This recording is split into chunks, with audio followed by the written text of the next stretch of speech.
Hello friends, नमस्कार। मैं अर्चना अग्निहोत्री आज फिर आपके सामने एक नए वीडियो के साथ उपस्थित हूँ।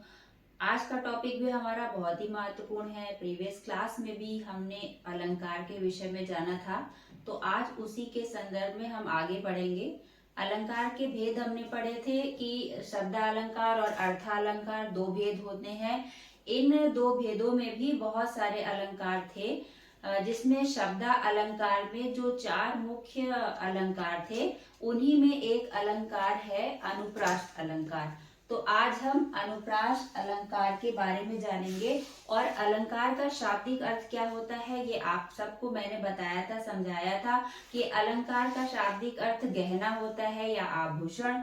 जब ये शोभा बढ़ जाती है काव्य के अंतर्गत, तो वो अलंकारों के प्रयोग से ही होती है। वैसे तो इसका सजावट से संदर्भ किसी अन्य रूप में भी हो सकता है, जैसे कि किसी कमरे की सजावट या किसी पार्टी की सजावट, लेकिन काव्य के अंतर्गत जो सजावट होती है वो अलंकार के माध्यम से होती है। यानी काव्य की जो शोभा बढ़ा दे वह अलंकार होता है। तो ये आपने अच्छी तरह से वीडियो में समझा था। आज हम उसी में नेक्स्ट जो लेंगे वो अनुप्रास अलंकार लेंगे और आज इसके बारे में हम जानेंगे कि अलंकार या अनुप्रास अलंकार क्या होता है और कैसे हम इसको आसानी से समझ सकते हैं। तो पहला ये शाब्दिक अर्थ में हम इसको जानेंगे अनुप्रास अलंकार को। शाब्दिक अर्थ इसका क्या है? अनु का मतलब होता है बारंबार और प्रास शब्द का क्या अर्थ है? पास पास। यानी ये दो शब्दों के से मिलकर बना है अनुप्रास। अनु धन प्रास। अनु का शाब्दिक अर्थ है बारंबार, यानी कोई चीज जब बार बार आए, और प्रास का अर्थ है पास पास रखना।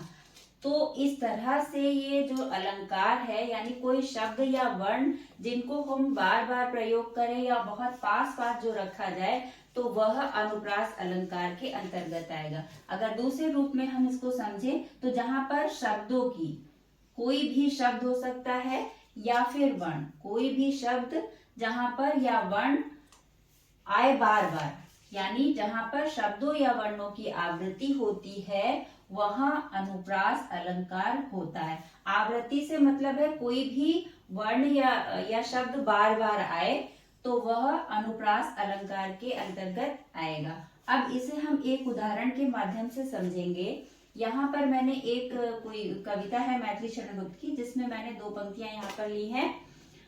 चारु चंद्र की चंचल किरणें खेल रही हैं जल थल में। तो इन दो पंक्तियों में आप देखेंगे कि चा वर्ण यहाँ पर आया हुआ है। पहले शब्द में भी चारों में चा वर्ण है और दूसरे शब्द में भी चंद्र में भी चा वर्ण आया है।